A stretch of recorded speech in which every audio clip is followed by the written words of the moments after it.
అరుణాం కరుణాతరంగితాక్షీం ధృతపాశాంకుశపుష్పబాణచాపాం అణిమాదిభిరావృతాం మయూఖైః అహమిత్యేవ విభావయే భవానీం.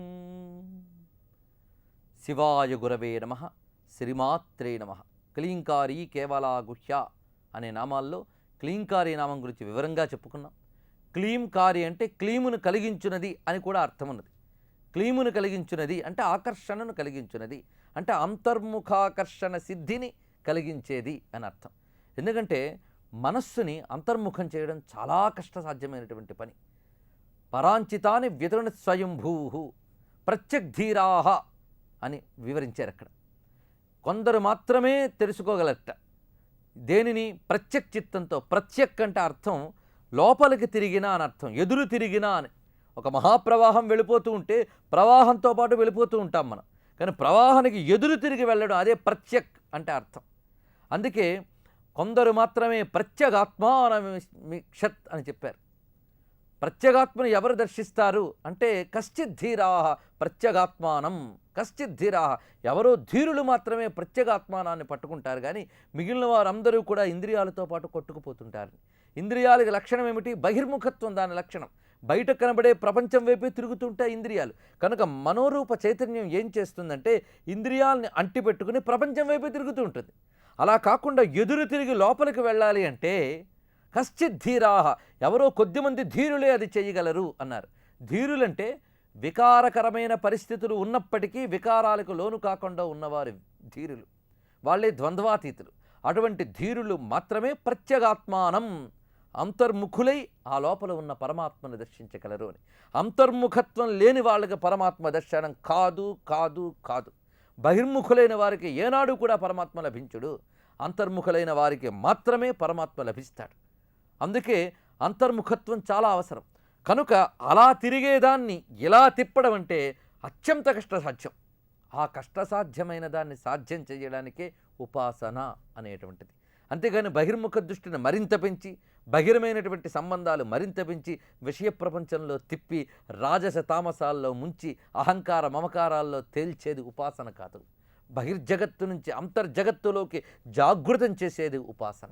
కనుక అంతర్ముఖంగా ఆకర్షింపబడే శక్తి ఉపాసన వల్ల వస్తుంది. అందుకే క్లీంకారిణి అయినటువంటి జగదంబికని మనం ఉపాసన చేస్తే ఆ క్లీం శక్తిని అమ్మవారు కలిగిస్తారు.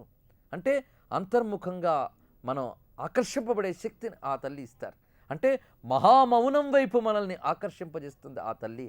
ఆ మహామౌనమే పరతత్వము, అదే కేవలత్వము. ఆ కేవలత్వం వైపు ఆకర్షించేలా చేస్తారు. అంటే అంతర్ముఖ సిద్ధిని ఇచ్చే అనుగ్రహం అమ్మవారిది. ఆ అనుగ్రహం క్లీం అనే బీజంలో తెలుస్తుంది. అందుకే యదీం శృణోత్యలకం శృణోతి నహి ప్రవేద సుకృతస్య పంథాం అని వేదం చెప్తున్నది. యదీం శృణోతి అని అక్కడ కళ ఈం ఇది కలిస్తే క్లీం అయిందనమాట. ఇందులో కళ, ఈ కళ అనే దాన్ని వేరేగా తీస్తేనే కళ అనేది మనకు వచ్చింది. ఈ కళలన్నీ ఉన్నాయి. సృష్టి అంతా కళ. కళ అంటే విభాగం అని అర్థం, ఫ్రాక్షన్స్ అని చెప్పచ్చు. సృష్టి అంతా కళలతో కూడి ఉన్నాయి. విద్యలు కళలు, జగత్తు కళలు, సూర్యచంద్ర కళలు ఇవన్నీ మనం చెప్పుకున్నాం. ఈ కళలన్నీ కళ అనే శబ్దంతో చెప్పబడితే ఇన్ని కళలలో వ్యాపించిన శక్తి ఏదో అది ఈం అనేటువంటి అక్షరం తెలియజేస్తుంది. ఈం అనేటువంటిది అమ్మవారి యొక్క మూలమైనటువంటి శక్తి బీజం. కనుక ఈం కళ కలిస్తే క్లీం అయిందనమాట. కళ అనేది సృష్టిలో ఉన్న పంచభూతాలని అన్నిటినీ తెలియజేస్తే ఇన్నిటికీ మూలమైన పరాశక్తి ఈం అని కలుస్తుంది. కనుక క్లీం అంటే ఈ సమస్త భూతకోటికి మూలమైన శక్తి అని చెప్పడం క్లీం అనేటువంటి శబ్దంలో ఉన్న అంతరార్థం. కనుక ఈ క్లీం విశ్వమంతా వ్యాపించి ఉంది అని అర్థం. విశ్వవ్యాపకమైన అమ్మవారి యొక్క ఆకర్షణ రూప చైతన్య శక్తే క్లీం అనేటువంటి బీజాక్షరంలో ప్రస్తావించబడింది. చూసారా, ఒక్క బీజాక్షరంలో విశ్వవ్యాపక చైతన్యం ఎలా ఇమిడ్చారు. కనుకనే మంత్రాలంటే ఒక మహాశక్తిని దాచుకున్న ఒక దివ్యమైన శక్తి కేంద్రాలు అని అర్థం. ఒక్కొక్క శబ్దం ఒక దివ్యశక్తి కేంద్రం, ఒక ఎనర్జీని దాచుకున్న ఒక అణుబాంబులు లాంటివి మంత్రాక్షరాలన్నీ కూడా. కనుక క్లీం అనేటువంటిది కళలన్నింటినీ శాసించే ఈం శక్తి అని అర్థం అన్నమాట. కళలు అంటే విశ్వము అని అర్థం. కనుక ఈ క్లీంలో కళ విడిచిపెట్టి ఈం వినాలి అని చెప్పారు. అది విశేషం. యదీం శృణోత్యలకం శృణోతి నహి ప్రవేద సుకృతస్య పంథాం. అంటే కళ విడిచిపెట్టి ఈంకి చేరాలి అని అర్థం.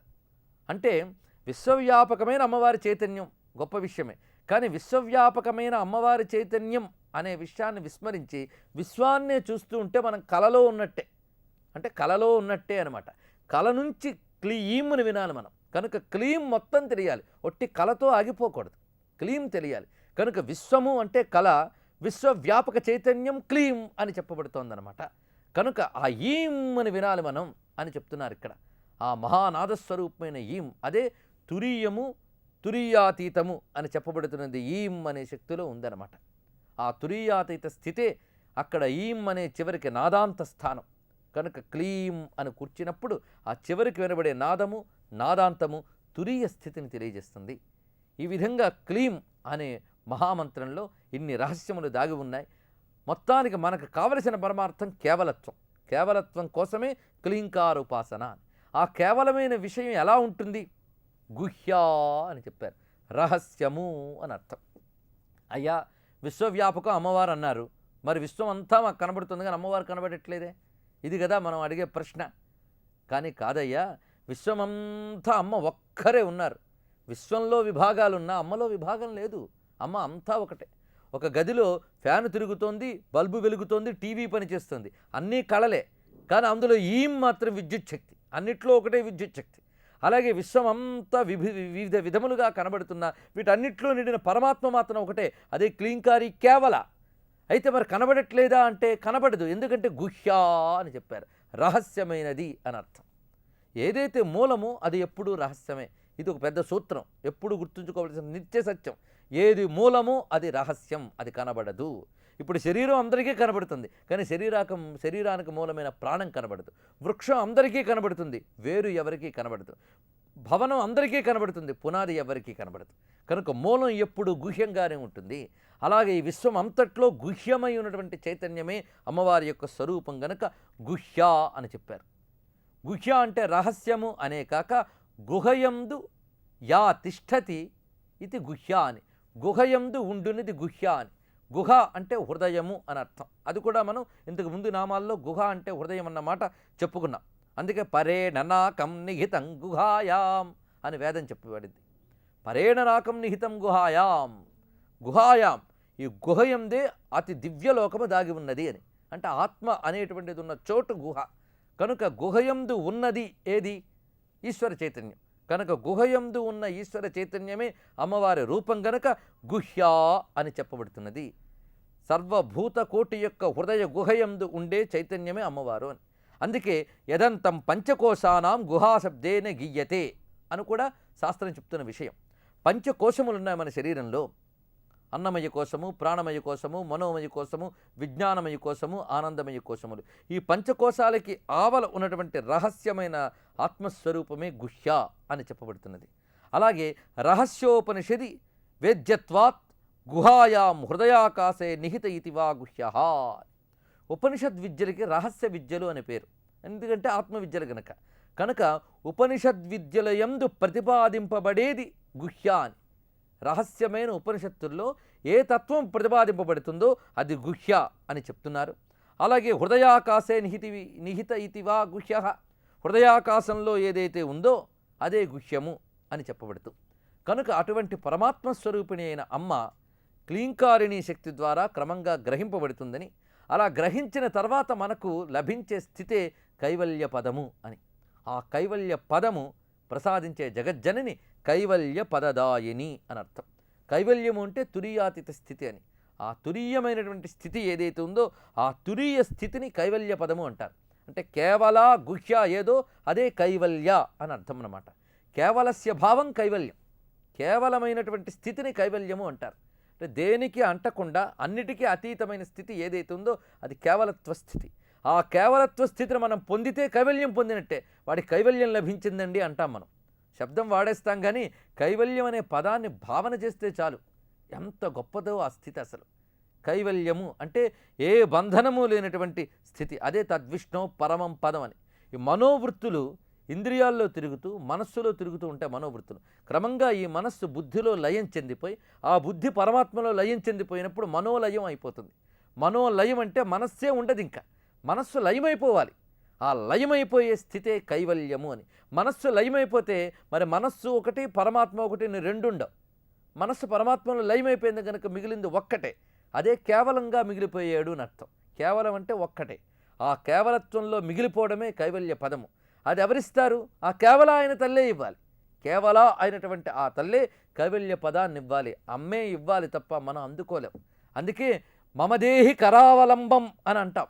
మమదేహి కరావలంబం అంటే అమ్మా ఇందులో మునిగిపోతున్నాను, కూరుకుపోతున్నాను, ఉద్ధరించు, సంసార పంక నిర్మగ్న సముద్ధరణ పండిత అని చెప్పినట్లుగా ఈ సంసారం అనే బురదలో మునిగిపోతున్నవాడు పైకి రావాలి అంటే వాడంతటి వాడు పైకి రాలేడు, లాగాలి.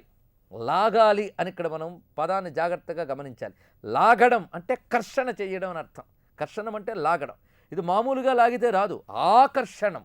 ఆ అంటే ఆసమంతాత్ కర్షణం, ఆకర్షణం. బాగా లాగాలి. కొంచెం లాగితే మళ్ళీ పడిపోతాడు వాడు. ఆ లాగడం ఏదో బాగా లాగి ఒళ్ళో కూర్చోబెట్టుకుంటే మరిపడాడు. కనుక అమ్మా నువ్వే నన్ను లాగమ్మా అని చెప్పడం అనమాట. క్లీంకారి అయినటువంటి జగజ్జననే క్లీంకారిత్వం చేయగలదు, పైకి లాగగలదు. అందుకే లక్ష్మీ నృసింహ మమదేహి కరావలంబం అని ఆదిశంకరులు అన్నారు. నాకు చేయూతనివ్వు అంటే అర్థం నువ్వు లాగి తీసుకోవయ్యా నన్ను. ఎక్కడి నుంచి? సంసార కూపం నుంచి పైకి లాగు అని అన్నారు. ఆ పైకి లాగే శక్తి పరమేశ్వరుడి అనుగ్రహం. ఆ అనుగ్రహాన్నే క్లీంకార శక్తి అని అన్నారు. పరమేశ్వర అనుగ్రహ శక్తి క్లీంకార శక్తి, అదే అంతర్ముఖాకర్షణ శక్తి, అదే కేవలత్వం వైపు లాగుతుంది.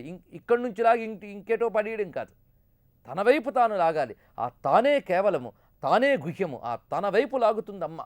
ఆ లాగడం అనేది గొప్ప విషయం. అందుకే అందులో ఆ లాగడం ఎప్పుడు లాగుతుంది? అమ్మా నా చేయూతనివ్వు అంటే అర్థం మనం చెయ్యి బురదలో పెట్టేసి చేయూతనివ్వు అని కాదు.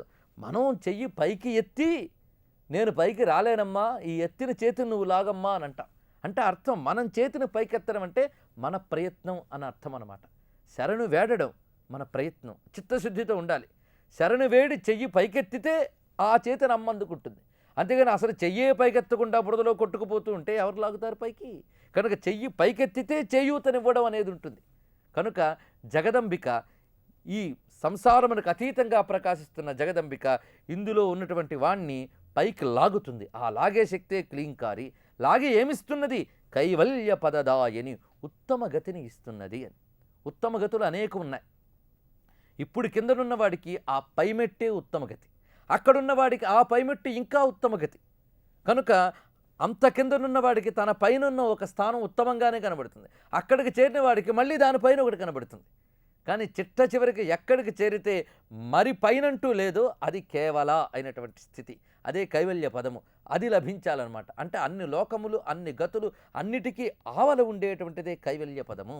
అదే అమ్మవారి యొక్క దివ్య పదము. ఆ దివ్య పదాన్ని అమ్మ ప్రసాదించాలి తప్ప మనం తెచ్చుకోలేం.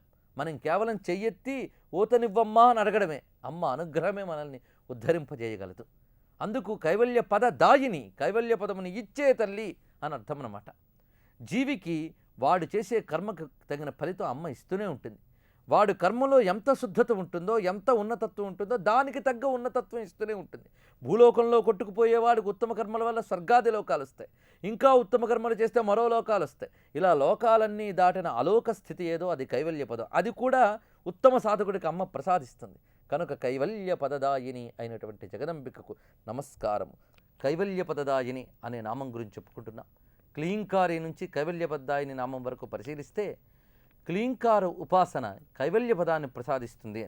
క్లీంకార ఉపాసన అంటే వెంటనే క్లీం బీజం తీసుకుని ఉపాసన చేయడం అని అర్థం కాదు. క్లీం అనే బీజం ద్వారా చెప్పబడే ఏ పరాశక్తి ఉందో ఆ పరాశక్తిని భక్తితో ఉపాసన చేస్తే క్రమంగా కేవలత్వం ఏంటో తెలియజేసి అదే గుహ్యమైన ఆత్మతత్వం అని గ్రహింపజేసి ఆ ఆత్మతత్వ పదాన్ని ప్రసాదిస్తుంది. కనుక కైవల్య పదదాయిని అని అర్థం చెప్పారు. ఇక్కడ కైవల్యము అంటే తురీయ స్థితి అని అర్థం చేసుకుంటే ఉత్తమమైన గతిని మనం కైవల్యం అని ఎప్పుడు అంటాం. అయితే ఉత్తమం మీద మరొకటి ఉత్తమం ఉంటుంది ఎప్పుడు సృష్టిలో. ఏదైతే మరి మించి ఉత్తమము లేదో అది అసలైన కైవల్యం. ఆ కైవల్యాన్ని అమ్మ ప్రసాదిస్తారని.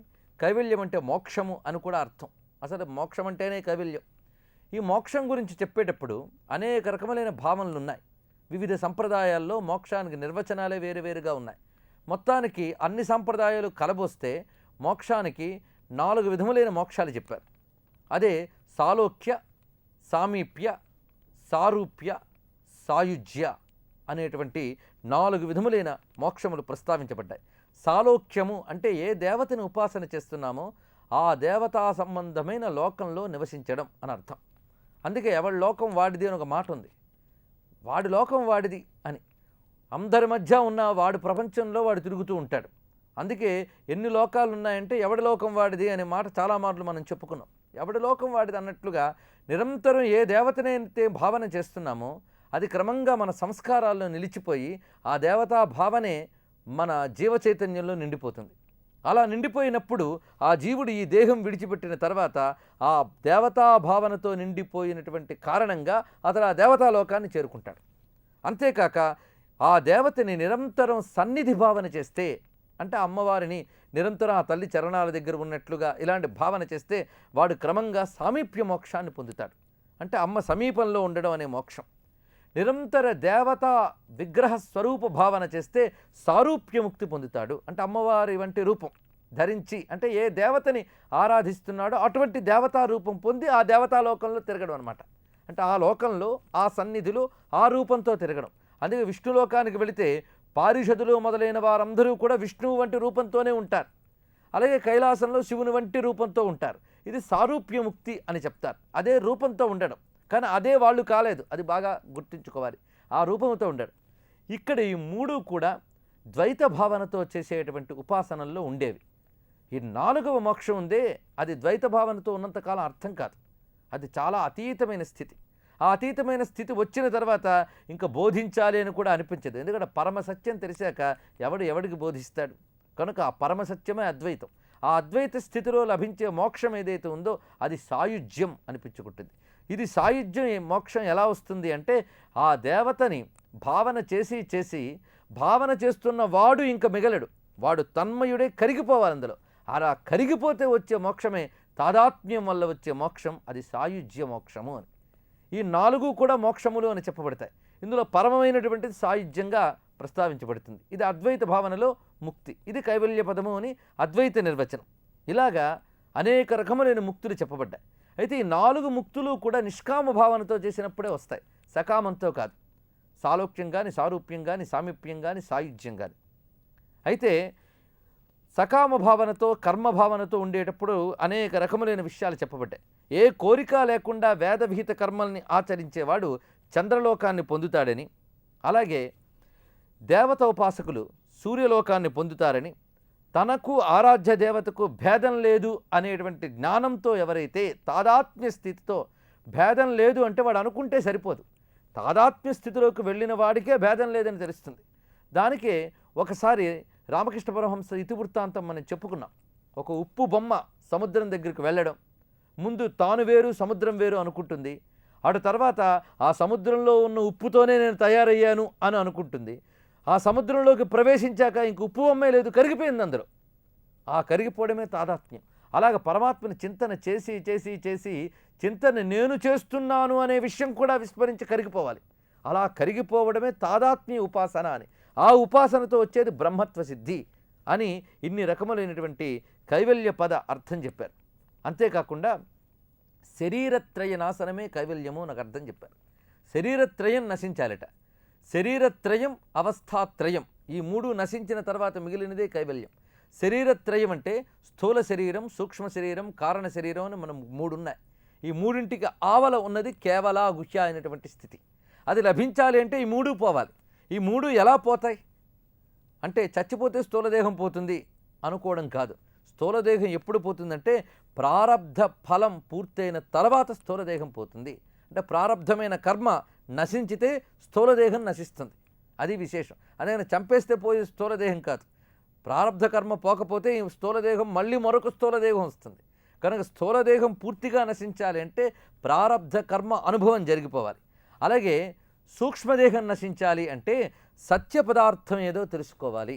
అంటే బ్రహ్మ సత్యం అనేటువంటి విషయం తెలిస్తే ఆ పరమాత్మయే సత్యము అనే స్పృహ కలిగితే సూక్ష్మదేహ నాశనం జరుగుతుంది. కారణదేహం ఎప్పుడు నశిస్తుంది అంటే సర్వవాంఛా విముక్తత్వం వల్ల కారణదేహం నశిస్తుంది. ఇలా ఈ 3 నశించిపోతే ఏది మిగిలి ఉందో అదే పరమాత్మ స్థితి అని, అదే కైవల్యమని దాన్ని ప్రసాదిస్తుంది అమ్మవారి ఉపాసన. ఆత్మబుద్ధ్యా ప్రతీకేన మాతృబుద్ధ్యాప్యహం ధియా కర్మణాపి భజన్మత్య కైవల్యపదమశ్నుతే అని శక్తి రహస్యం అనే గ్రంథంలో చెప్పబడింది.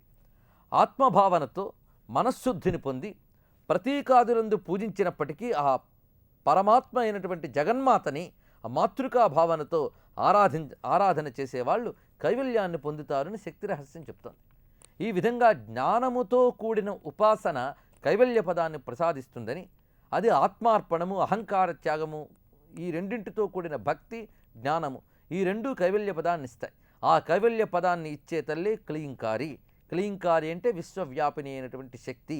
ఆ శక్తిని తెలిసి ఉపాసన చేసేవారు కైవల్య పదము పొందుతారు అని ఇంత చక్కగా విషయం ప్రస్తావించబడింది ఈ క్లీంకారి నామముల వరుసలో. అటువంటి క్లీంకారిణి అయినటువంటి జగదంబిక త్రిపుర అని తర్వాతి నామం. త్రిపుర, త్రిజగద్వంద్య, త్రిమూర్తి, త్రిదశేశ్వరి. ఈ 4 నామాల్లో త్రి అనేటువంటి పదం ఉంది. త్రి అంటే 3 అని అర్థం సంస్కృతంలో. మరో ఆంగ్ల భాషలో కూడా త్రి అనే 3. అందుకే జనని సంస్కృతంబు సకల భాషలకును. త్రి అంటే 3 అని అర్థం. త్రిపుర అని ఇక్కడ ప్రస్తావించారు. ఈ త్రిపుర అనేటువంటి నామం లలితా సహస్రనామాలలో మరొక మణిరత్నం అని అర్థం చేసుకోవాలి. దివ్యమైన రత్నం ఇది, ఈ త్రిపుర అనేటువంటి నామం. ఎందుకంటే అమ్మవారి పేరే లలితా త్రిపుర సుందరి అని అర్థం. అందుకు త్రిపుర అనేటువంటిది నిజమైన జ్ఞానం. త్రిపురాదేవిని తెలుసుకుంటే అన్నీ తెలిసినట్లే అని చెప్పారు. ఆ త్రిపుర అనే నామానికి అంత విశేషం ఉంది. అందుకే అమ్మవారికి సంబంధించినటువంటి ఆత్మజ్ఞాన విషయాన్ని తెలియజేసే మహాగ్రంథం త్రిపుర రహస్యం పేరుతో ప్రసిద్ధి. అందులో ఈ త్రిపుర అనే విషయం చాలా విస్తృతంగా చెప్పబడుతుంది. అది దత్తాత్రేయ విద్యగా కూడా చెప్పబడుతుంది. దత్తాత్రేయుడే ఆత్మవిద్యా స్వరూపం, అవధూత. ఆ దత్తాత్రేయ విద్య త్రిపురా విద్య అని చెప్పారు. అంటే దత్తాత్రేయుని విద్య త్రిపురా విద్య అంటే ఆత్మవిద్యే త్రిపురా విద్య అని. ఆ త్రిపురా విద్యే శ్రీచక్ర విద్య, శ్రీ విద్య. మొత్తం మీద అమ్మవారికి సంబంధించిన విద్య అంతా త్రిపురా విద్యే. అమ్మవారే త్రిపుర అని చెప్పబడుతున్నది. ఈ త్రిపుర అనే నామం చాలా గొప్ప విషయం. అందుకే తరంత విపదాస్తారాంచతోయప్లవే అని చెప్పినప్పుడు త్రిపురా నామాన్ని ఎవరైతే నిరంతరం జపం చేస్తారో వాళ్ళు సర్వములైనటువంటి ప్రవాహముల నుంచి బయటపడతారు అని. ప్రవాహం అంటే సంసార రూప ప్రవాహం, దాని నుంచి బయటపెట్టే లక్షణం త్రిపురా నామానికి ఉంది. అందువల్లనే ఈ త్రిపుర అనేటువంటిది లలితా త్రిపుర సుందరి యొక్క దివ్యనామంగా చెప్పబడుతోంది. ఇది ఒక రహస్యనామం. ఈ త్రిపుర అనే మాటకి విస్తృతమైన అర్థం ఉంది. త్రిపుర, పుర అంటే పట్టణము అని ఒక అర్థము, పురా అంటే ముందు అని ఒక అర్థం. పురా ప్రోక్త మయానఘ అని గీతలో కూడా చెప్పబడింది. పుర అంటే ముందు అని అర్థం. త్రిపుర అంటే త్రి అని ఏవైతే ఉన్నాయో వాటన్నిటికీ ముందు ఉన్నది అని అర్థం. ఈ సృష్టి అంతా కూడా త్రియాత్మకము. త్రియాత్మకము అంటే త్రి అనే తత్వంతో కూడుకున్నది, మూడింటితో కూడుకున్నది జగత్ సర్వము. జీవుడు అవస్థలు చూడండి, 3: జాగ్రత్త అవస్థ, స్వప్నావస్థ, సుషుప్తి అవస్థ. అలాగే జీవుడి దేహములు 3: స్థూల సూక్ష్మ కారణ ఇవి. అలాగే సృష్టి అంతా కూడా 3 లోకములు, భూర్భువస్వర్ లోకములు. అలాగే ఈ సృష్టి స్థితి లయలు 3, వాటిని నిర్వహించే బ్రహ్మ విష్ణు మహేశ్వరులు 3, వాటికి మూల కారణమైన గుణములు 3: సత్వరజస్తమో గుణములు. ఇలాగ అన్ని 3 విభజింపబడి కనబడుతూ ఉంటాయి మనకి. ఇలా 3 కూడుకున్నది ఈ జగత్తంతా కూడా. జీవజగత్తు, విశ్వజగత్తు, ఈ సర్వము 3 కూడుకున్నది. అలా 3 కూడుకున్న ఈ జగత్తు కన్నా ముందున్నది ఏదో అది త్రిపుర అని చెప్పబడుతున్నది. ఈ 3 ఉన్న జగత్తు లయించిపోవచ్చు, కానీ పురా మాత్రం లయించదు. కనుక త్రిపుర ఈ జగత్తుకంతటికి మూలమైనటువంటిది అని అర్థం. అందుకే తత్వత్రయేణ బిభేతి అని కూడా చెప్పారు. తత్వత్రయేణ బిభేతి, 3 తత్వములతో ఈ సర్వ జగత్తుని నడుపుతున్నటువంటిది ఏదో అది త్రిపుర అని. సర్వం త్రయం త్రయం యస్మాత్ తస్మాత్ త్రిపురామత. ఈ సర్వ జగత్తు త్రయం అంటే 3 కూడుకున్నది కనుక సర్వ జగద్వ్యాపిని అని ఏ శక్తి ఉందో త్రిపుర అని. ఇది మరొక అర్థం. త్రిపుర అంటే 3 పైన ఉన్నదని. త్రిపుర అంటే త్రయమును తన పురముగా చేసుకున్నది అని అర్థం. త్రయమును తన పురముగా చేసుకున్నది అంటే ఈ త్రితత్వంతో ఏది ఉందో ఆ త్రితత్వంతో ఉన్నదాన్నంతటినీ తనకు నివాసంగా చేసుకుంది అని అర్థం. త్రితత్వంతో ఉన్నదానిని తనకు నివాసంగా చేసుకున్నది. త్రితత్వంతో ఉన్నది అంటే అర్థం విశ్వం. విశ్వమంతా త్రయాత్మకం, ముందే చెప్పుకున్నాం. త్రయాత్మకం 3 కూడుకున్నది అని. ఈ 3 కూడుకున్న విశ్వమంతా ఎవరు నిండిపోయి ఉన్నారో ఆ తల్లి త్రిపుర అని. నివాసం చేసుకోవడం అంటే అర్థం ఉండడం అని అర్థం అన్నమాట. అదే విష్ణుతత్వం కూడా. విషన్ నిష్ఠాభావేన తిష్టతి ఇది విష్ణు. సర్వ జగత్తుని తత్సృష్ట్వా తదేవ అనుప్రావిశత్ అని వేదం చెప్పింది. తత్సృష్ట్వా తదేవ అనుప్రావిశత్, ఈ జగత్తును సృష్టించి దానిలో తాను ప్రవేశించింది అని. ఈ త్రిపురా, మూడింటికి పైన ఉన్న మూలతత్వం పురా అని చెప్పినప్పుడు ఆ మూలతత్వం ఈ త్రయాత్మకమైన విశ్వాన్ని సృష్టించిన తర్వాత అందులో తాను ప్రవేశించింది. తాను కానీ అందులో ప్రవేశించకపోతే ఏమవుతుంది? ఈ జగత్తులో కదలిక అనేది ఉండదు. కనుక బ్రహ్మాండ సృష్టి చేసి బ్రహ్మాండంలో తాను ప్రవేశించింది కనుకే బ్రహ్మాండంలో చైతన్యం వచ్చింది, అందువల్ల తిరుగుతుంది. సృష్టిలో ఎవడైనా ఒక వస్తువుని సృష్టించగలడేమో కానీ దానిలో తాను ప్రవేశించలేడు. కానీ ఒక్క అమ్మవారే జగత్ సృష్టి చేసి సృష్టిలో తాను ప్రవేశించింది. ఆ ప్రవేశించిన ఎలా ప్రవేశించిందంటే తాను ప్రవేశించిన సృష్టి నాశనమైనా తాను మాత్రం నాశనం కాకుండా ఉంటుంది. అది విశేషం. కనుక త్రయాత్మకమైనటువంటి జగత్తునే తన పురముగా చూసుకున్నది అంటే విశ్వపుర అని అర్థం అన్నమాట. విశ్వమంతా నిండి ఉన్న తల్లి అని అర్థం త్రిపుర అంటే. అందుకొక్క త్రిపుర నామంలో రెండు అర్థములు ఇప్పుడు మనకు కనబడ్డాయి. విశ్వవ్యాపిని అనొక అర్థము, విశ్వానికి ముందు ఉన్న తల్లి అనొక అర్థం. ఈ రెండూ కూడా ఇందులో చెప్పబడ్డాయి. కనుక త్రి అంటే విశ్వము అని అర్థము, పుర అంటే ముందున్నది, నివాసంగా చేసుకున్నది అని అర్థం అనమాట. ఇది త్రిపుర, సర్వ జగద్వ్యాపిని అయిన అమ్మవారిని చెప్పారు. ఇంకా ఈ త్రిపురానామానికి అర్థం చెప్తూ దేవానాం త్రితయం త్రయీహుతభుజాం శక్తిత్రయం త్రిస్వరా త్రైలోక్యం త్రిపది త్రిపుష్కరమథో త్రిబ్రహ్మవర్ణాస్త్రయ యత్కించిజ్జగతి త్రిధా నియమితం వస్తు త్రివర్గాత్మకం తత్సర్వం త్రిపురేతి నామ భగవత్యన్వేతి తే తత్వతః. భగవతి అయినటువంటి అమ్మవారిని త్రిపుర అనడంలో అర్థమంతా ఇందులో చెప్పారు. ఎందుకంటే త్రిపురా నామానికి అర్థం తెలిసిపోయింది అనుకోవడం కాదు, అర్థం అనుభూతిలోకి రావాలి. అర్థం అనుభూతిలోకి వస్తే సర్వం అమ్మ అని తెలుస్తుంది. కనుక ఒక్క త్రిపుర అనే నామానికి అర్థం తెలిస్తే సర్వం బ్రహ్మమయం జగత్ అనేటువంటి భావన అనుభూతిలోకి వస్తుంది. అదే కైవల్యం అంటే. కనుక కైవల్య పదం ఎప్పుడు లభిస్తుంది? త్రిపురా నామము యొక్క అర్థాన్ని అనుభవంలోకి తెచ్చుకుంటే కైవల్య పదం లభిస్తుంది. అంతేగాని త్రిపురా నామానికి అర్థం తెలుసుకుంటే కైవల్యం లభించడం కాదు, అర్థాన్ని అనుభవానికి తెచ్చుకోవడమే సిద్ధి. ఆ సిద్ధి కోసమే భాష్యం. త్రిపుర, త్రిజగద్వంద్య, త్రిమూర్తి, త్రిదశేశ్వరి, ఈ 4 నామాలు కూడా త్రిపురా విద్యను మనకు అందజేస్తున్నాయి. అసలు లలితా సహస్రనామ స్తోత్రానికి అంతటిని కూడా త్రిపురా విద్య అని చెప్పవచ్చు. అంటే ఒక ప్రాణభూతమైనటువంటి మంత్రం అన్నమాట త్రిపురా నామం. త్రిపుర అనే శబ్దానికి ఉన్న విస్తృతార్థాన్ని నిన్నటి రోజునే ప్రస్తావించుకున్నాం. మూర్తిత్రయస్యాపి పురాతనత్వాత్ తదంబికాయా త్రిపురేతి నామ. మూర్తిత్రయమునకు అంటే త్రిమూర్తులకు కూడా పురాతనంగా ఉన్నటువంటిది, ముందే ఉన్న తల్లి అని. సృష్టికి పూర్వమున్న పరబ్రహ్మ సృష్టి కోసమై మూడైనది కనుక సృష్టికి పూర్వం ఉన్నది, ఈ మూడింటికి ముందు ఉన్నది కనుక మూడింటికి ముందు ఉన్నది త్రిపుర అని అర్థం. అంతేకాకుండా 3 తనకు పురముగా కలది త్రిపుర. పురం అంటే నివాసం అని అర్థం. ఈ జగత్తంతా మూడింటితో ఉన్నదని, ఈ మూడింటితో ఉన్న జగమంతా ఎవరు నిండి ఉన్నారో ఆ విశ్వవ్యాపక చైతన్యమే త్రిపుర అని 2 రకముల అర్థం మనం చెప్పుకున్నాం. ఇక్కడ భావన చేస్తూ ఉంటే 3 చెప్పున్న ఈ జగత్తు ఎలాగా చైతన్యంతో నిండి ఉన్నదో చెప్తూ దేవానాం త్రితయం, ముందు 3 దేవతలు చెప్పబడుతున్నారు. వారే బ్రహ్మ, విష్ణు, మహేశ్వరులు. ఈ మూడింటిగా ఉన్నటువంటిది అని అర్థం. అంటే బ్రహ్మ, విష్ణు, శివాత్మిక అయినటువంటి జగదంబిక త్రిపుర అని చెప్పబడుతున్నది. అదేవిధంగా అమ్మలగన్నయమ్మ ముగురమ్మల మూలపుటమ్మ అని చెప్పినట్లుగా ముగురమ్మలకు మూలపుటమ్మ అయినటువంటిది ఆయన తల్లి త్రిపుర అని. త్రయీ, త్రయీ అంటే వేదమాతృక అని అర్థం. వేదం త్రయీ విద్య అని చెప్పబడుతున్నది. ఈ త్రయీ అని వేదానికి ఎందుకు పేరు వచ్చిందనే దానికి అనేక అర్థములు ఉన్నాయి. ప్రధానంగా వేదం ఋగ్, యజుస్, సామములు అనే 3 విధములైన మంత్రములతో ఉంటుంది. 4 వేదములు కూడా ఈ 3 విధములైన మంత్ర విశేషాలతో ఉంటాయి కనుక వేదానికి త్రయీ అని పేరు. వేదస్వరూపిణి కనుక త్రిపుర అంటే త్రయీ విద్యాత్మిక అని అర్థం. అంతేగాక వేదానికి ఆదిభౌతిక, ఆదిదైవిక, ఆధ్యాత్మిక అనే 3 రకములైన అర్థములు ఉంటాయి. ఈ 3 రకములైన అర్థములతో చెప్పబడే వేదము త్రయీ విద్య అని చెప్పబడుతున్నది.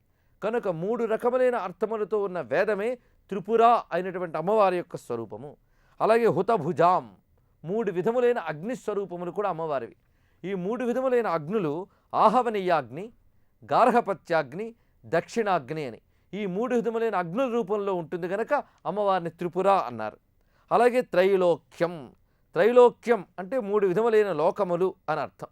3 విధములైన లోకములు అంటే భూర్భువ సువర్లోకములు, ఇవి ఊర్ధ్వలోకములుగా చెప్పబడుతూ, అలాగే స్వర్గ మర్త్య పాతాళ లోకములు కూడా.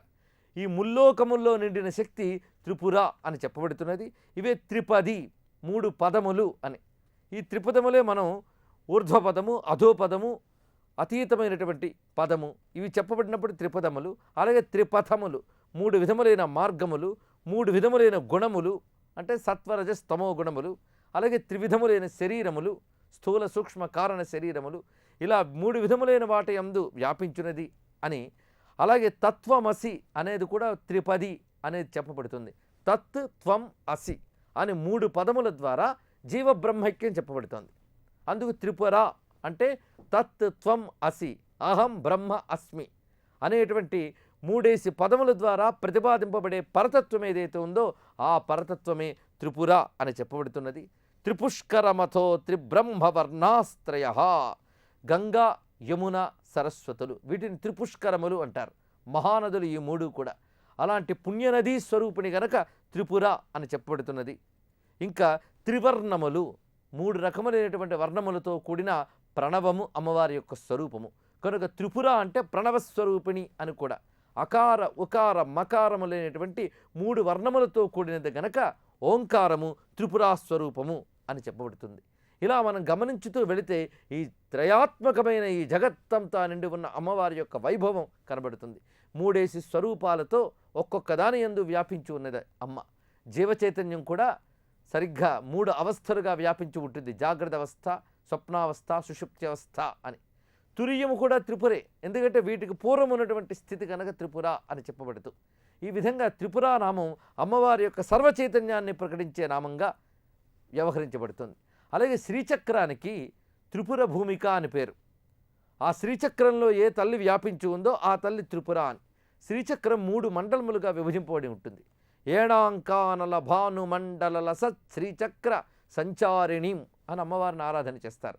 ఏణాంక అనల భానుమండల లసత్ శ్రీచక్ర సంచారిణి. శ్రీచక్రంలో 3 మండలాలు ఉంటాయట. అవే ఏణాంక మండలము. ఏణాంక మండలం అంటే చంద్రమండలం.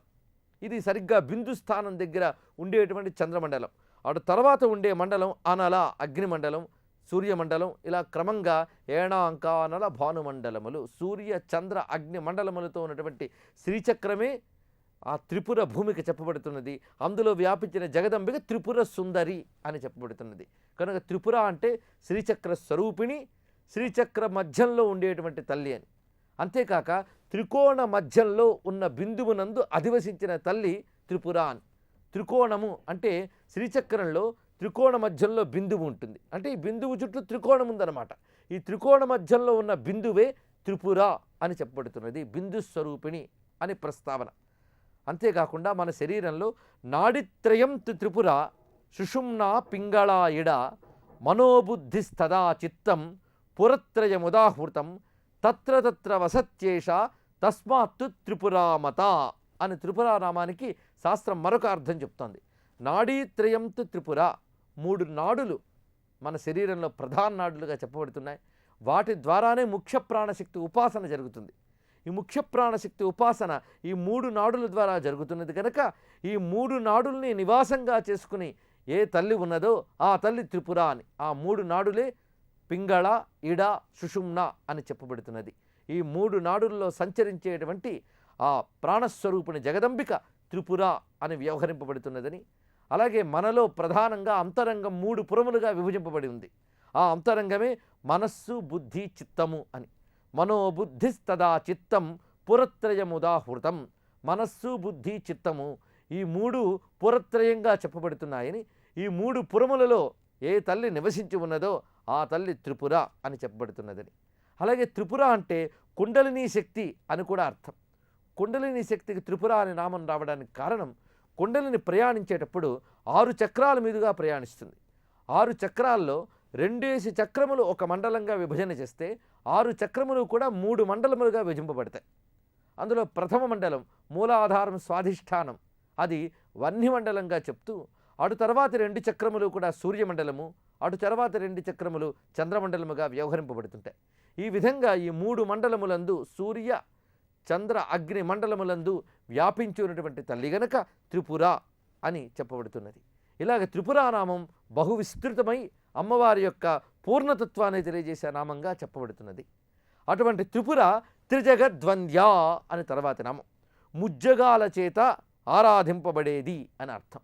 ముజ్జగాలు నిజంగా ఆరాధిస్తున్నాయి త్రిపురాంబికనే అని. అంటే ఏ లోకం వాళ్ళైనా సరే ఈ త్రిపురాంబికనే ఆరాధించాలి. ఈ త్రిపుర చైతన్యంతో సంబంధం లేని వాళ్ళు ఈ ప్రపంచంలో లేరు. ప్రపంచంలో ఉన్న వాళ్ళందరూ కూడా త్రిపురాదేవిని ఆరాధించేవాళ్ళే. త్రిపురముల్లో ఉన్న చైతన్యాన్ని ఆరాధించకపోతే జీవితం లేదు. ఒక శరీరం ఉన్నదనుకోండి, ఈ శరీరం ఎంతవరకు సుందరంగా ఉంటుంది అంటే చక్కగా అలంకరించుకున్నప్పుడు, మంచి వస్త్రములు వేసుకున్నప్పుడు సుందరంగా ఉంటుందా అంటే కాదు. ఈ శరీరంలో ప్రాణశక్తి చైతన్యము ఉన్నంత వరకే ఇది సుందరము. ఇదే శరీరము నశించిపోయాక పాడి మీద ఉన్నప్పుడు దానికి ఎంత అలంకరణ చేయండి, అందులో అందం రాదు. ఎందువల్ల రాదు? శరీరానికి అందం అందులో ఉన్న చైతన్యం. ఆ ప్రాణశక్తి చైతన్యము అంతరించిపోతే ఆ శరీరం యొక్క అందం పోయింది. కనుక త్రిపురాత్మకమైన ఈ శరీరానికి అందము ఎవరో ఆ అందమే త్రిపుర సుందరి, ఆ అందమే చైతన్యము, ఆ అందమే త్రిపురారూప చైతన్యము. కనుక సృష్టిలో ప్రతివాడు ఆ అందాన్ని ఆరాధిస్తున్నాడు, తెలిసినా తెలియకపోయినా. అందుకే అందరూ కూడా త్రిపుర సుందరి ఆరాధకులే. ఈ త్రిపురములలో ఈ సౌందర్యం, ఈ చైతన్యం ఉండాలని ప్రతివాడు ఆరాధన చేస్తున్నాడు. ఆ సౌందర్యం పోకూడదని జాగ్రత్త పడుతున్నాడు. కనుక ముజ్జగాలలో వ్యాపించిన చైతన్యాన్ని ముజ్జగాలు ఆరాధన చేస్తున్నాయి. కనుక త్రిజగద్వంద్య, ముజ్జగాల చేత ఆరాధింపబడే తల్లి అని ఈ నామానికి అర్థం. స్వర్గలోకవాసులు, మర్త్యలోకవాసులు, పాతాళలోకవాసులు, అలాగే భూర్భువ సువర్లోకవాసులు అందరూ కూడా అమ్మవారిని స్తుతించి ఆరాధిస్తున్నారని భూర్భువ సువరితివా ఏతాస్తిస్రో వ్యాహృతయ అని చెప్పినట్లుగా వ్యాహృత స్వరూపాలైన భూర్భువ సువహ వీటి యందు వ్యాపించిన చైతన్యాన్ని ముజ్జగాలు ఆరాధిస్తున్నాయి గనక వ్యాహృతి ఉపాసనే త్రిజగద్వంద్య అని చెప్పబడుతున్నది. గాయత్రి మంత్రానికి కూడా వ్యాహృతి ఉపాసన ముందు చెప్తారు, భూర్భువ స్వహ అని. ఈ 3 వ్యాహృతులు ప్రధానం. దాన్ని ఇంకా విభజన చేస్తే సప్త వ్యాహృతులు కూడా ఆవిర్భవిస్తున్నాయి. కనుక ఈ 3 రకములైనటువంటి వ్యాహృతులలో వ్యాపించిన చైతన్యాన్ని మనం గాయత్రి అన్నాం. ఆ గాయత్రి త్రిపుర, ఆ గాయత్రి త్రిజగద్వంద్య అని. ఇలా గమనించినప్పుడు ఆ త్రిజగద్వంద్య అయిన అమ్మవారు త్రిజగత్తులని నడపడానికి త్రిమూర్తి స్వరూపాలుగా వచ్చారు కనుక త్రిమూర్తి అని తర్వాతి నామం. 3 విధములైన మూర్తులుగా ఉన్నటువంటిది అని. ఇక్కడ 3 విధములైన మూర్తులు అంటే త్రిమూర్తి అంటే బ్రహ్మ విష్ణు రుద్రులు, వీరు త్రిమూర్తులు. అంటే సృష్టి స్థితి లయ కారణులు. వీళ్ళ సత్వగుణ రజోగుణ తమోగుణ నియామకులు, అందుకు 3 మూర్తులు. వీరికున్న శక్తులే వామ జ్యేష్ఠ రౌద్రి శక్తులు అని చెప్పబడుతున్నది. వీటినే మనం వామదేవాయనమో జ్యేష్ఠాయనమో రౌద్రాయనమః అని చెప్తాం. వామ జ్యేష్ఠ రౌద్రి త్రయం అని అర్థం. దీనికి అర్థం ఈ వామ అంటే అర్థం వమతీతి వామ. వామ అంటే సౌందర్యము అని ఒక అర్థము. వమనము చేసే శక్తి వామము. వమనము చేయుట అంటే వెలికి గ్రక్కుట అని అర్థం. అంటే వెలికి తీయడం అనమాట. తన లోపల ఉన్నటువంటి సర్వ జగత్తుని వెలికి తీసే శక్తి ఏదో అదే వామశక్తి అని అర్థం.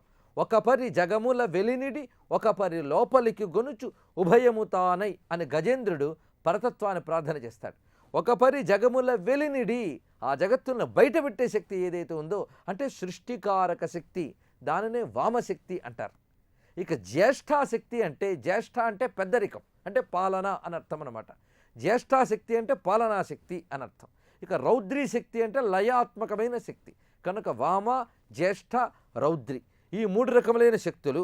అలాగే సరస్వతి లక్ష్మి కాళీ శక్తులు, ఇచ్ఛా జ్ఞాన క్రియాశక్తులు.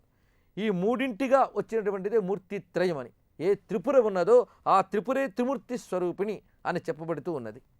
ఈ త్రిమూర్తి స్వరూపిణి గురించి చెప్తూ శాస్త్రముల్లో శాంభవి శుక్లరూపాచ శ్రీవిద్యా రక్తరూపిక శ్యామలా శ్యామరూపాస్యాదిత్యేత గుణశక్తయ అని శ్రీవిద్యోపాసనలో శ్రీవిద్యాస్వరూపైన లలితాంబిక అరుణారుణ రూపంలో ప్రకాశిస్తూ ఉంటుంది కనుక శ్రీవిద్యా రక్తరూపిక అని అన్నారు.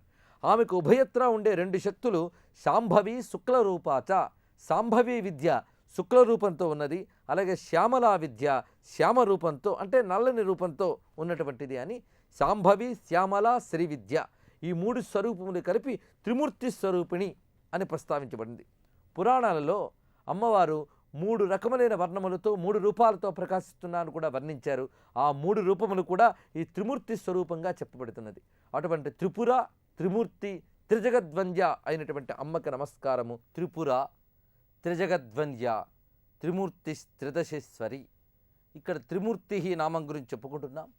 బ్రహ్మ విష్ణు రుద్రాత్మిక, అలాగే వామ జ్యేష్ఠ రౌద్రి, సరస్వతి లక్ష్మి కాళి, ఇచ్ఛా జ్ఞాన క్రియ, ఈ శక్తులతో 3 మూర్తులుగా ప్రకాశించే తల్లి గనుక త్రిమూర్తి అని, అలాగే శాంభవి, శ్రీవిద్య, శ్యామలా స్వరూపిణి అని అర్థాలు చెప్పుకున్నాం. అంతేకాక పురాణాలలో అమ్మవారిని దేవతలందరూ కూడా అమ్మా నువ్వు 3 విధములైన రూపములతో ఆవిర్భవించి ఈ లోకాన్ని ఏలుకో తల్లి అని ప్రార్థన చేశారట. అప్పుడు ఆ తల్లి 3 రూపములతో వచ్చినది అని వర్ణించారు. సితరక్త కృష్ణవర్ణై త్రివర్ణాసి వరాననే మూర్తిత్రయం త్రిభిర్వర్ణై కురుదేవి స్వవిగ్రహే. ఓ జగదంబిక, నువ్వు ఈ జగత్తుని త్రిగుణాత్మకమైనటువంటి మాయాశక్తిగా పాలన చేస్తున్నావు. ఈ త్రిగుణములకు సంకేతములుగా అంటే సత్వ రజస్తమో గుణములకు కూడా సిత రక్త కృష్ణ వర్ణములు అంటే తెలుపు, ఎరుపు, నలుపు వర్ణములుగా ఉన్నటువంటి మూర్తినిది కనుక ఆ 3 రంగులతో 3 మూర్తులు ధరించు తల్లి అని ప్రార్థన చేసేట దేవతలు. ఏవముక్త తథా దైవై అకరో త్రివిధాం తనుం. ఈ విధంగా దేవతల చేత ప్రార్థింపబడిన అమ్మవారు 3 రకములైన శరీరములు ధారణ చేసి వచ్చారు అని.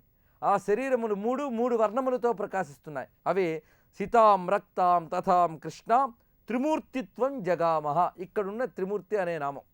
ఈ 3 విధములైనటువంటి త్రిమూర్తులు ఎలా ఉన్నారంటే ఏషా త్రిమూర్తి ఉద్దిష్ట నయసిద్ధాంతగామిని, ఏషా శ్వేతాపరాశక్తి సాత్వికి బ్రహ్మ సంస్థితి, ఏషైవ రక్తా రజసి వైష్ణవీ పరికీర్తిత, ఏషైవ కృష్ణ తమసి రౌద్రీదేవి ప్రకీర్తిత. ఇందులో శ్వేతస్వరూపంతో వచ్చినది సాత్వికి అయినటువంటి బ్రహ్మస్థితి అని, అలాగే రజోగుణంతో వచ్చినటువంటి తల్లి కృష్ణగుణం అంటే తామసి గుణంతో వచ్చేటువంటి నల్లని తల్లి రౌద్రి అని చెప్పబడుతూ బ్రాహ్మీ, వైష్ణవి, రౌద్రి స్వరూపాలే సత్వరజస్తమో గుణాత్మకమైన స్వరూపాలు అని వర్ణించారు. దీనికి ఆధారంగా మనకు వేదమంత్రంలోనే అజామేకాం లోహిత శుక్ల కృష్ణాం అని వ్యవహరింపబడుతుంది. లోహిత శుక్ల కృష్ణాం, లోహితము అంటే ఎరుపు అని, శుక్లాం తెలుపు, కృష్ణాం అని వర్ణించారు. ఇక్కడ వర్ణన లోహిత శుక్ల కృష్ణాం అంటే ముందు ఎరుపు వర్ణించడంలో రజోగుణమైన సృష్టి కారక భావం చెప్పబడుతుంది. రెండవది శుక్లాం అంటే సాత్వికమైనటువంటి స్థితిభావం చెప్పబడుతుంది. కృష్ణాం అంటే లయస్వరూపాన్ని చెప్పబడుతుంది. ఈ విధంగా ఈ 3గా వచ్చినది నిజానికి 3 కాదు ఒక్కటే అని తెలుసుకోవడానికి ఏకాం అని చెప్పారు. అంతకన్నా ముందు అజాం అని వర్ణించారు. అజాం ఏకాం లోహిత శుక్ల కృష్ణాం, జన్మరహితురాలు ఏకస్వరూపురాలు అయిన తల్లి 3గా వచ్చింది. ఆవిడ 3గా వచ్చినా ఏకా అని మాత్రం గుర్తుపెట్టుకోవాలి కనుక ఏకాం అని వ్యవహరించారు. ఆ ఏకాం అనే దాన్ని తెలుసుకోవడానికి త్రిపుర అని మొదలుపెట్టి త్రిజగద్వంద్య అంటే దేవతలందరూ కూడా ప్రార్థన చేసి అమ్మవారిని అమ్మా త్రిపుర అయినటువంటి ఏకాస్వరూపిణి నువ్వు ఇప్పుడు ఈ లోక నిర్వహణ కోసం 3గా రావాలి తల్లి అంటే త్రిమూర్తి 3 విధములుగా వచ్చినది అని. ఈ నామాల వరుసలో అమ్మవారి ఆవిర్భావ క్రమం ఇలా చెప్తున్నారు. త్రిపుర అనగానే అజాం ఏకాం అని, అలాగే దేవతలు ఆరాధించడం త్రిజగద్వంద్య అని, త్రిమూర్తి అంటే లోహిత శుక్ల కృష్ణాం అని ఇలా వచ్చినది. పరమాత్మ యథాదేవ ఏక ఏవ త్రిధా స్థిత ప్రయోజనవశాశక్తి ఏకైవ త్రివిధా భవేత్. ఈ విధంగా పరమాత్మ ఎప్పుడూ కూడా ఒక్కటిగా ఉన్నటువంటి వాడని, ఆయన ప్రయోజనవశాత్ ప్రయోజనము వల్ల తన శక్తితో త్రివిధా భవేత్ 3 విధములుగా అయ్యాడు అని చెప్పారు. ఈ క్రమం ఇందులో చెప్తూ ఇలా అయిన తల్లి ఏం చేస్తున్నది అంటే త్రిదశేశ్వరి అని తర్వాతి నామం. త్రిదశేశ్వరి త్రిదశులకు ఈశ్వరిగా ఉన్నటువంటిది. దేవతల చేత ప్రార్థింపబడిన ఆ జగజ్జనని ఈ విధంగా 3 రూపములతో ఆవిర్భవించి చేస్తున్నది ఏమిటి అంటే దేవతల్ని పాలన చేస్తున్నది. దేవతలు అంటే ప్రకృతి శక్తుల నియామకులు వాళ్ళు. ఆ నియామకుల్ని నియమించిన తల్లి గనక త్రిదశేశ్వరి. దేవతలకు పాలకురాలు, శాసకురాలు, నియామకురాలు అని అర్థం అన్నమాట. త్రిదశులు అని దేవతలకి పేరు. ఎందుకంటే వాళ్ళు ఎప్పుడూ కూడా 30 ఏళ్ల వయస్సులో ఉంటారట. 30 ఏళ్ల వయస్సు అంటే ప్రౌఢ వయస్సు. ఇంద్రియములు పరిపూర్ణమైనటువంటి పక్వతకి చెంది సమృద్ధిగా పనిచేస్తున్న వయస్సు త్రిదశ అని చెప్పబడుతున్నది. ఆ విధంగా ఉన్నటువంటి దేవతలకి ఎల్లవేళలా ఈశ్వరరాలు, దేవతలు ఎప్పుడూ త్రిదశప్రాయంలోనే ఉంటారు కనుక వాళ్ళకి ఈశ్వరరాలు అని చెప్తున్నారు ఇక్కడ. అంటే దేవేశ్వరి అని ఒక అర్థం. అంతేకాక త్రిదశేశ్వరి అనేది చాలా గొప్ప విషయం. త్రిదశలు, దశ అంటే 10 అని అర్థం తీసుకుంటే, త్రిదశ అంటే 30 ఏళ్ల వయస్సు దేవతలది అని చెప్పడం కాక, దశ అంటే ఒక అవస్థ అని అర్థం. వాడి దశ అంతేనండి, దశ తిరిగిందండి అంటాం. దశ అంటే అవస్థ అని అర్థం. త్రిదశలు అంటే 3 విధములైన దశలు. ప్రతి జీవికి 3 విధములైన దశలు ఉంటాయి. ఆ 3 విధములైన దశలు జాగ్రత్త అవస్థ, స్వప్నావస్థ, సుషుప్తి అవస్థ. ఈ 3 దశలకి ఈశ్వరి అమ్మవారు. ఈ 3 దశల్లోని వ్యాపించి ఉన్నటువంటి ఏ మహాచైతన్యం ఉందో అదే త్రిదశ ఈశ్వరి. 3 విధములైన దశలకు కూడా ఈశ్వరురాలైనటువంటిది అని చెప్పడం. అంతేకాకుండా స్థూల సూక్ష్మ కారణ శరీరములు, సృష్టి స్థితి లయములు, ఈ 3 దశలకు కూడా ఈశ్వరి అని చెప్పబడుతున్నది. ఈ విధంగా అమ్మవారు త్రిదశేశ్వరి నామం ద్వారా సమస్త దేవతలకి శాసకురాలని, మన శరీర రూపంలో ఉన్నటువంటి చైతన్యమే అమ్మవారిని కూడా ప్రతిపాదించబడుతోంది. త్రిపురా తత్వానికి వ్యాఖ్యానమే తర్వాత వచ్చిన నామాలన్నీ కూడా. త్రిపురా నామాన్ని అర్థం చేసుకోవాలంటే త్రిజగద్వంద్య, త్రిమూర్తి, త్రిదశేశ్వరి, త్రియక్షరి అర్థం కావాలి. అందుకే తర్వాతి నామం త్రియక్షరి దివ్యగంధాఢ్య సింధూర తిలకాంచిత అని చెప్తున్నారు. ఈ త్రిపుర, త్రిదశేశ్వరి, త్రిమూర్తి, త్రిజగద్వంద్య అయినటువంటి అమ్మవారు త్రియక్షరి, 3 విధములైన అక్షర స్వరూపములతో ఉన్నటువంటిది అని అర్థం. త్రియక్షరి అన్నదాన్నే శుద్ధ విద్యా కుమారి చ త్రియక్షరి అని శాస్త్ర నిర్వచనం చెప్పారు. త్రియక్షరి అంటే శుద్ధ విద్య, కుమారి అన్నారు. కుమారి అంటే బాలా విద్య అని అర్థం. అందుకే శుద్ధ విద్యా మంత్ర స్వరూపము, బాలా త్రిపుర సుందరి మహామంత్ర స్వరూపము ఏదైతే ఉందో దానిని త్రియక్షరి అన్నారు. శుద్ధ విద్య అంటే ఇక్కడ పంచదశి విద్య అని భావన చేయాలి. పంచదశి 15 అక్షరాల మంత్రమైనప్పటికీ దాన్ని త్రియక్షరి అనే అన్నారు. ఎందుకంటే 15 అక్షరాల మంత్రము 3 కూటములుగా విభజింపబడింది. ఒక్కొక్క కూటము ఒక్కొక్క అక్షరంగా చెప్పబడ్డప్పుడు 3 కూటములు 3 అక్షరములు కనుక 15 అక్షరాలు కూడా ఈ 3 అక్షరాల్లోనే విభజింపబడి ఉన్నాయి గనక 15 అక్షరముల పంచదశి త్రికూటములుగా త్రియక్షరి అనిపించుకుంటున్నది. దీనికి ప్రమాణంగా మనకి శాస్త్రవచనం వాగీశ్వరి జ్ఞానశక్తి వాగ్భవే మోక్షరూపిణి కామరాజే క్రియాశక్తి కామేశి కామరూపిణి శక్తిబీజే పరాశక్తి ఇచ్చైవ శివరూపిణి ఏవం దేవీ త్రియక్షరాతు మహా త్రిపుర సుందరి అని చెప్పబడుతున్నది. ఇక్కడ వాగ్భవ కూటము, కామరాజు కూటము, శక్తి కూటము అని 3 కూటములు ఉన్నాయి మంత్రంలో. ఇందులో వాగ్భవ కూటం ఏదైతే ఉందో అది జ్ఞానశక్తి స్వరూపము అని చెప్పబడుతున్నది. ఆ జ్ఞానశక్తే మోక్ష రూపిణి, మోక్షదాయిని అయినటువంటిది. అలాగే కామరాజు కూటము ఇది క్రియాశక్తి, ఇది కామేశి కామరూపిణి అని, ఇది కామస్వరూపము అని చెప్తూ శక్తిబీజే పరాశక్తి, శక్తి బీజంలో పరాశక్తి ఉన్నది, ఇది ఇచ్చైవ ఇచ్ఛాశక్తి అని చెప్పబడుతున్నది. అదే శివరూపిణి, శివస్వరూపము అని. ఈ విధంగా వాగ్భవకూటం జ్ఞానశక్తిని, కామరాజకూటం క్రియాశక్తిని, శక్తికూటం ఇచ్ఛాశక్తిని తెలియజేస్తూ మోక్ష కామ శివస్వరూపాన్ని తెలియజేస్తున్నది కనుక త్రియక్షరాతు మహాత్రిపుర సుందరి. ఈ మహాత్రిపుర సుందరి ఈ 3 కూటములలో త్రియక్షరిగా ఉన్నటువంటిది కనుక త్రిపుర అన్న, త్రిమూర్తి అన్న, త్రియక్షరి అన్న ఒకే అర్థం. మరొక విశేషం ఇక్కడ చెప్పబడింది కనుక ఆ నామంలో తేడా వచ్చింది, కానీ తత్వంలో 3 ఒక్కటే. అంతేకాక అక్షరము అంటేనే నాశనము లేనిది అని అర్థం. త్రియక్షరి అంటే ఈ త్రయాత్మకమైన విశ్వమునందు నాశనము లేకుండా ఉన్నటువంటి తల్లి అని, అక్షర పరబ్రహ్మ అని చెప్పబడుతున్నది అదే, నాశనరహితంగా ఉన్నటువంటిది. ఈ త్రయము నశిస్తున్నా, త్రయమునందు ఉన్న ఆ తల్లి నశించట్లేదు గనక ఆవిడ శాశ్వతరాలు గనక త్రియక్షరి అని చెప్పబడుతున్నది. స్థూల శరీరంలో చెప్పబడుతున్నది ఆత్మతత్వము, సూక్ష్మ శరీరంలో విద్యాతత్వము, కారణ శరీరంలో శివతత్వము చెప్పబడుతున్నదని. అందుకే ఆచమనం పుచ్చుకునేటప్పుడు తత్వాచమనం అని పుచ్చుకుంటారు. అందులో ఆత్మతత్వం శోధయామి, విద్యాతత్వం శోధయామి, శివతత్వం శోధయామి అని ప్రస్తావిస్తారు. 3ంటికి కలిపి సర్వతత్వం శోధయామి అని 4వ ఆచమనం కూడా చెప్పబడింది అనుకోండి. కానీ ప్రధానంగా 3 విధములైన తత్వమున్నే ఆచమనం చేస్తారు. అందుకే తత్వత్రయేణ విభర్తి అని చెప్పినప్పుడు కూడా ఈ తత్వత్రయము ఏదైతే ఉందో ఒక్కొక్క తత్వంలో స్థూలతత్వం, సూక్ష్మతత్వము, కారణతత్వంలో ఈ విధంగా మనకి ఆత్మతత్వం, విద్యాతత్వం, శివతత్వం వ్యాపించబడింది. వీటిని శోధనం చేసుకునే పద్ధతే చెప్పారు.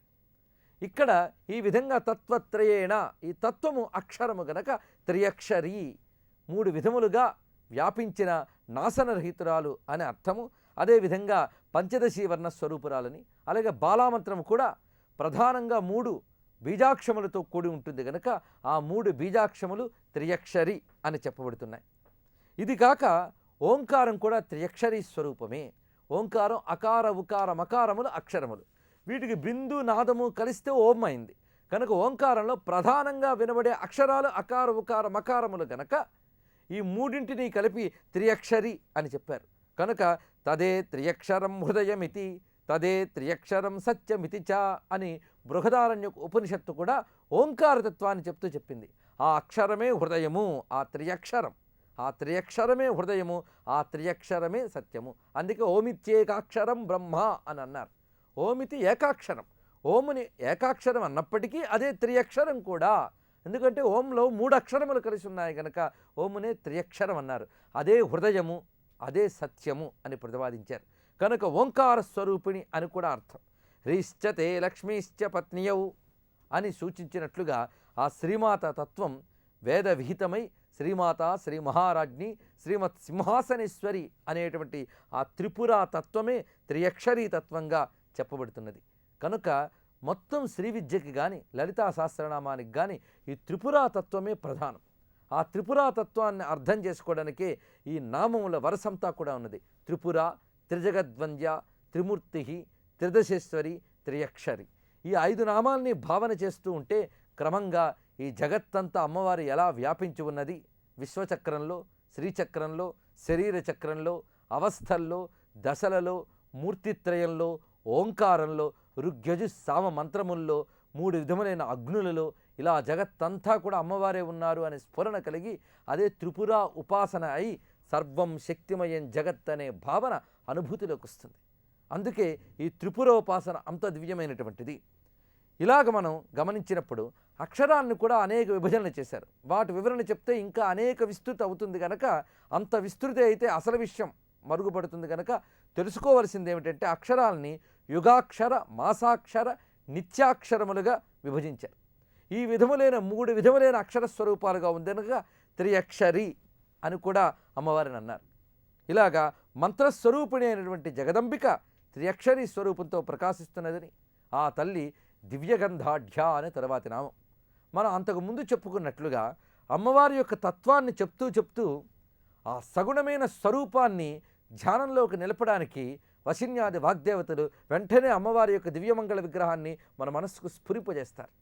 ఈ త్రిపుర, త్రిజగద్వంద్య అయినటువంటి ఆ జగదంబిక ఒక్కసారి ఆ దివ్యమంగళ విగ్రహంతో మన హృదయంలో భాషించడానికి ఆ దివ్యమంగళ విగ్రహం ఎలా ఉన్నది అంటే దివ్యగంధాఢ్య అని తర్వాత నామం. దివ్య గంధముతో ప్రకాశించుతున్నది, ఒప్పుచున్నది అని అర్థం అన్నమాట. అమ్మవారి దేహం దివ్యగంధంతో ప్రకాశిస్తోందిట. దివ్యములైన గంధములు అలదుకుని ఉన్నది ఆ తల్లి. ఎందుకంటే అమ్మవారికి జరిగేవి మహోపచారాలు.